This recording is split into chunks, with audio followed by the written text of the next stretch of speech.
arrancamos el repaso de lo que dejó el fin de semana y comenzamos quizás por lo más destacado, por lo menos para nuestra provincia, que fueron los triunfos de Atlético y San Martín. Un fin de semana ideal que hace rato no se daba quizás para el fútbol tucumano. Hace rato que además Atlético no jugaba. Recordemos que tuvo su debut en el torneo Clausura después de más de 2 meses sin actividad del equipo de Lucas Pusineri, que logró un triunfo agónico. Un triunfo que parecía no estar en duda hasta el final cuando se lo empataron y después se encontró también el triunfo de manera agónica.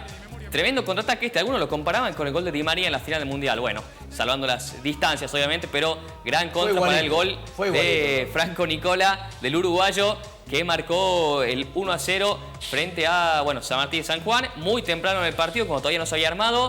La verdad es que Atlético hizo el gol y poco más. Después, durante gran parte del partido, le cedió la iniciativa al rival, se replegó bastante. No, todos los goles hicimos nosotros. O sea, todo el esfuerzo hicimos nosotros. Es verdad. Los 3 goles los hizo Atlético. Yo no voy a aceptar ese comentario porque tuvimos que hacer por los otros también. Los 3 goles los hizo Atlético, que casi no sufrió igual. Mirá, me parece que ahí el Loco Díaz hace de Messi, ¿o no? Bueno, más o menos. Si miraba la jugada de McAllister. McAllister me parece que da el pase, sí. Bueno, gran jugada Atlético para el 1-0. Después decíamos, San Martín dominó el partido sin demasiada claridad. Tuvo alguna que otra llegada clara, una buena tapada de González Quiroga sobre el final del primer tiempo en un cabezazo a quemarropa. Pero después parecía que el partido no lo iba a sufrir demasiado Atlético. Pero cuando estaba ya en tiempo cumplido, ya se terminaba el partido, entraba en tiempo de descuento, un gol en contra de Clever Ferreira, uno de los debutantes, que jugó un buen partido, pero que terminó un poco empañándolo con ese gol en contra. Empató las acciones. Parecía que todo iba a terminar en empate, mientras vemos ahí justamente, se cumplían los 45 minutos. Ya Atlético parecía que tenía la victoria casi asegurada y en esta jugada termina metiendo la pelota en su propio arco. El defensor central paraguayo, difícil de entender qué quiso hacer, ¿no? Porque era complicado sacarla con el pie izquierdo como intentó hacerlo, la terminó metiendo en su arco. Parecía que ya no había tiempo para conseguir el triunfo. Ven la cara de los jugadores de Atlético, que fue tremendo, que denostaba obviamente el momento. Atlético daba la sensación de que si aceleraba antes lo podía liquidar, no lo hizo y tuvo que sufrir hasta el final. Pero después de esta jugada, en una de las últimas, hubo conexión 100% tucumana. Hablamos de la conexión entre Ramiro Ruiz Rodríguez, que ingresó en el segundo tiempo, y otro de los ingresantes, que fue Nicolás Laméndola, que recibió un pase en profundidad y definió ante la salida del arquero Borgoño para darle el triunfo al Liga, mientras lo vemos ahí en la jugada, cuando ya quedaban menos de 2 minutos para el final del partido. Buen pase de Rodríguez y buena definición de Laméndola, que ya se está acostumbrando a hacer goles a último minuto. Estuvo el año pasado también contra Instituto, que fue el triunfo, y aquí también, para el desahogo de la gente de Atlético. Hay que decir que buen marco de público. Para lo que se esperaba. Quería llegar a ese punto. Mirá.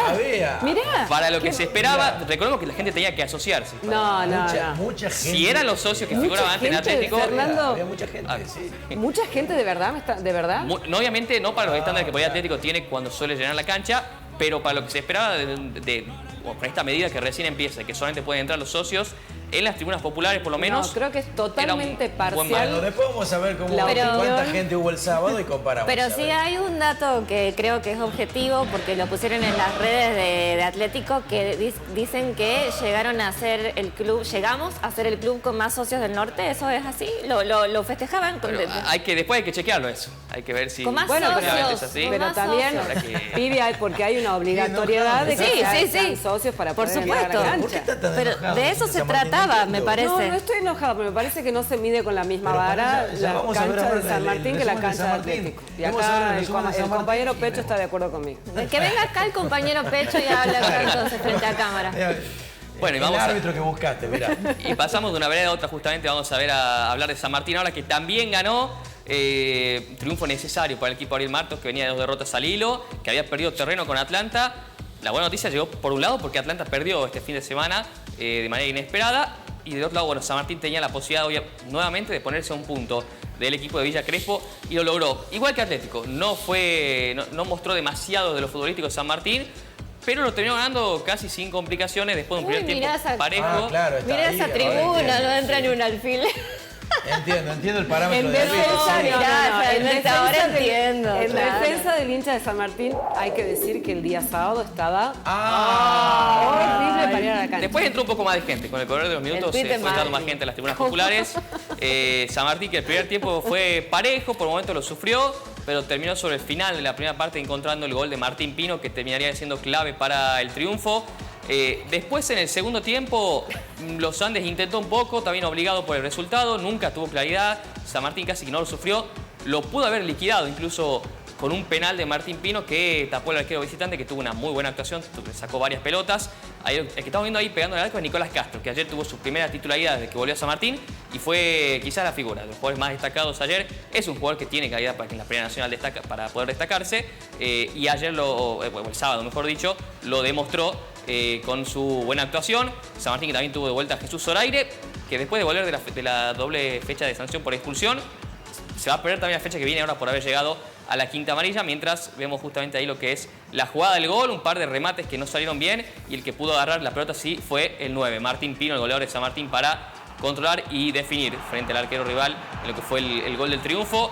Importante, decíamos, para el equipo Ariel Martos, porque San Martín no ganaba de local hace más de 2 meses, porque venía de 2 derrotas al hilo, porque había perdido terreno con respecto a Atlanta. Bueno, recuperó, se puso a 1, le sacó 5 a los que vienen por detrás, otra vez tomó un poco de distancia, así que fue un buen fin de semana para San Martín, por lo menos en cuanto a los resultados.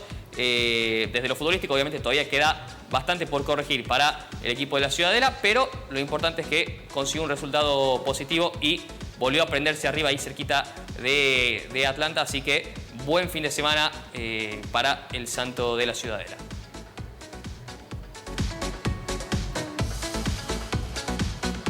Y ahora vamos a hablar también de algo de lo que ha dejado la fecha del clausura, muchos momentos destacados esta primera fecha, el regreso del fútbol de primera, y hablamos de Boca y de River en este caso, los dos equipos los dos que no dejaron de tener actividad, pero recordemos que jugaron el Mundial de Clubes y después volvieron a Argentina ya para afrontar lo que es justamente el segundo semestre. Lo que estamos viendo en imágenes es el partido de Boca, que visitó a Argentinos Juniors, flojo partido del equipo de Miguel Ángel Russo, que todavía no tuvo a Leandro Paredes, que recién estaría debutando.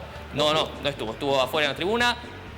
Probablemente juegue, subo minutos la semana que viene, no sé si es titular o no. Se lo espera ya para Copa Argentina, eso sí, contra Atlético. Bueno, en esta jugada una mala salida que casi le cuesta caro al Geneise, que no jugó bien. Tampoco tuvo a Cavani, que finalmente quedó fuera del barco por un golpe. Bueno, tiene más ausencia que presencia últimamente Cavani en Boca por cuestiones físicas. Fue un poco más Argentinos, Argentinos que tuvo un buen primer semestre, fue un equipo protagonista y que fue más que Boca, pero le faltó en los minutos, o en los metros finales, mejor dicho, un poco más de claridad para llevarse el triunfo. Así que, de todas maneras, para Boca no es un mal punto. Siempre jugar en la Paternal es complicado por las dimensiones de la cancha y porque el Argentino se supo en equipo. Pero, bueno, no estaba muy contento tampoco los hinchas en redes sociales. Una bronca que también viene de arrastre un poco, más allá de lo que fue el arranque ese Mundial de Clubes que ilusionaba. El partido con el Oakland de la última fecha de fase de grupos dejó bastante enojo y, bueno, el sábado la imagen que dejó también Boca no fue la mejor. El que sí pudo volver con triunfo a la actividad fue River, que recibió a Platense, al vigente campeón, que tuvo el segundo partido con Kili González al frente. Recordemos que ya no está la dupla Fabio Orsi y Sergio Gómez, pero en este caso no fue como la última vez que visitó el Monumental, que recordemos había sido en los cuartos de final del torneo Apertura, y fue triunfo para River. En este caso, golazo de Facundo Colidio para el 1-0, un River que fue superior, que durante un ratito lo sufrió, Platense termina empatando, pero que en general fue superior el equipo de Marcelo Gallardo, y terminó primero yéndose al descanso en ventaja con un gol del debutante, uno de los pases más polémicos de los últimos tiempos del fútbol argentino. Hablamos de Maximiliano Salas, que marcó el 2-1 parcial. Con polémica también, ¿no? Porque tuvieron que trazar medio raro ahí la línea. Sí, no quedó bien claro si estaba o no adelantado. Las líneas siempre dejan algunas dudas en el fútbol argentino, la revisión del VAR. Es inentendible que las líneas la hagan cruzada. Sí, bueno, ahí lo que estamos viendo ahí es el gol de Ronaldo Martínez, el delantero de Platense, para el 1-1, que en ese momento, bueno, celebrado obviamente, un nuevo empate con la última vez que fue al Monumental, pero no le duró demasiado la alegría, por lo que decíamos. Primero vamos a ver lo que es el gol de Maximiliano Salas para el 2-1, también una gran jugada colectiva de River que concretó el ex delantero de Racing, a quien le dedicaron algunos carteles. De hecho, en el partido de Racing que se jugó el sábado a la noche, hubo muchos carteles que decían Salas traidor, los símbolos de peso. Bueno, la gente de Racing quedó muy enojada por lo que fue su salida, pero Salas debutó de la mejor manera en River con este gol para el 2-1 parcial. Después, sobre el final del partido, Miguel Borja marcó el 3-1, hizo el festejo del Matador Salas. Hablamos del chileno en este caso. Bueno, emuló el festejo en su primer gol, en su primer partido de River.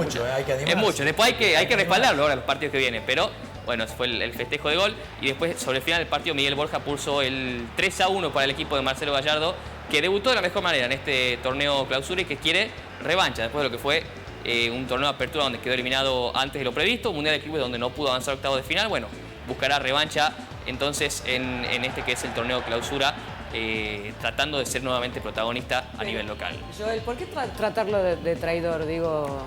Porque... ¿Cuándo no es traidor un jugador que se va de un equipo? Es raro. Pasa que Salas había llegado a Racing, no era conocido en el fútbol argentino, porque venía del fútbol chileno. Se destacó en Racing, fue una de las figuras, de hecho, en el equipo que gana la Copa Sudamericana. Lo que acusan los hinchas de Racing es que ahí lo hicieron conocido un poco para el fútbol argentino y que River lo vino a buscar.